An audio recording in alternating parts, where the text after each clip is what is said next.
करती है, पुलिस को आगे करती है।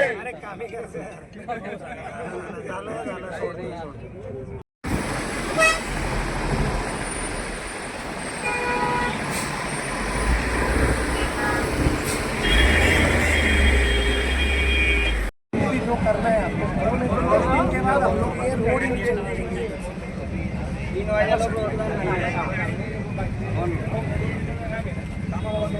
10 दिन हम लोग दे रहे हैं। आज की क्या तारीख है? आज की 25 तारीख है। ये जो हमारा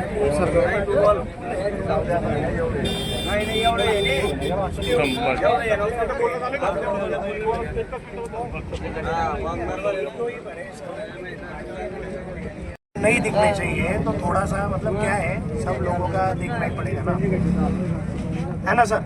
तो अभी हम लोग रस्त्यावरचे खड्डे, रस्त्यावरचे खड्डे, फडणवीस सरकार, फडणवीस सरकार। आज राष्ट्रीय महामार्ग 753F या महामार्गावरील खड्ड्यांच्या विषयासाठी आम्ही राष्ट्रवादी काँग्रेस पार्टी शरदचंद्र पवार पक्षातर्फे रास्ता रोको आंदोलन करतो आहोत।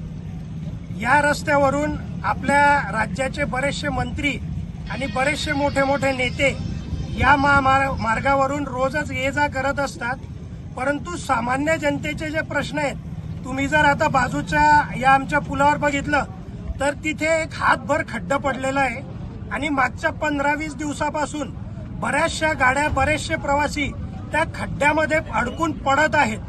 असं 15-20 दिवस आम्ही वाट बघतोय की आज यांना जाग येईल, उद्या यांना जाग येईल, पण यांना काही जाग येत नाहीये।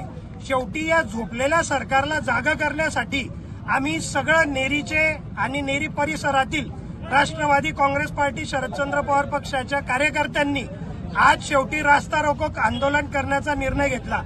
आम्हाला नागरिकांना त्रास द्यायचा नाहीये, नागरिकांना वेठीस आम्हाला धरायचं नाहीये, पण या झोपलेल्या सरकारला जर जागा करायचं असेल, या निगरगट्ट सरकारला जर जागा करायचं असेल, तर असं आंदोलन केल्याशिवाय आम्हाला पर्याय नाहीये।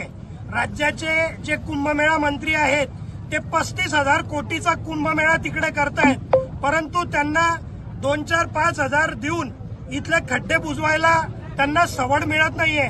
त्यांना सुद्धा आम्ही आवाहन करतो की तुम्ही जामनेरला जाताना येताना याच खड्ड्यांमधून प्रवास करतायत की कोणाचं तुम्ही मरण व्हायची वाट बघतायत का?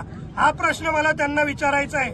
आज आम्ही रास्ता रोको करून या सरकारला आणि या प्रशासनाला इशारा देतो की येत्या 10 दिवसात जर या पुलावरील खड्डे बुजवले गेले नाहीत तर याच्यापेक्षा मोठं आंदोलन आम्ही राष्ट्रवादी काँग्रेस पार्टी शरदचंद्र पवार पक्षातर्फे इथे उभं करू। हेच आवाहन आम्ही या निमित्ताने या प्रशासनाला करू इच्छितो।